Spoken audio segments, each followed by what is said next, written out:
ઋગ્વેદમાં કયા દેવતાની સ્તુતિ સંગ્રહિત નથી? ઓકે, અહીંયા ઇન્દ્ર જે છે એ સ્થાન પામેલા છે, વરુણ પણ હતા, મિત્ર પણ હતા, પશુપતિનાથ એટલે કે જે ભગવાન શિવ જે છે.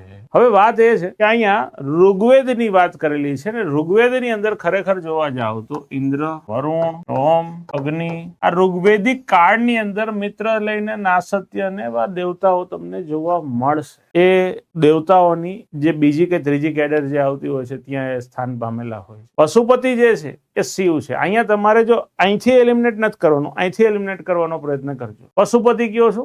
ભગવાન શિવ કયો છો? તો ખાસ યાદ રાખો કે ભગવાન શિવ, ભગવાન વિષ્ણુ અને બ્રહ્માજી જે ત્રિદેવ જેને આપણે કહીએ છીએ એમનું મહત્વ ક્યાં વધશે? તો ઉત્તર વૈદિક સમય. ઉત્તર વૈદિક સમયમાં આમનું મહત્વ વધતું જશે. બ્રહ્મા, વિષ્ણુ, મહેશ. આ વસ્તુ ખાસ ધ્યાન રાખો. ઓકે, બહુ ધોવાણ થયું છે તો બટા 11મા ધોરણનું ખાલી વૈદિક ને ઉત્તર વૈદિક વાળું ચેપ્ટર વાંચી લ્યો જીસીઆરટી માંથી. વ્યવસ્થિત બધા પ્રશ્નો સોલ્વ થઈ જશે. આજો હેવી ડોઝ દેતો જ નથી. ચાલો, તો અહીંયા શું આવશે? આન્સર આપણો સી રહેશે.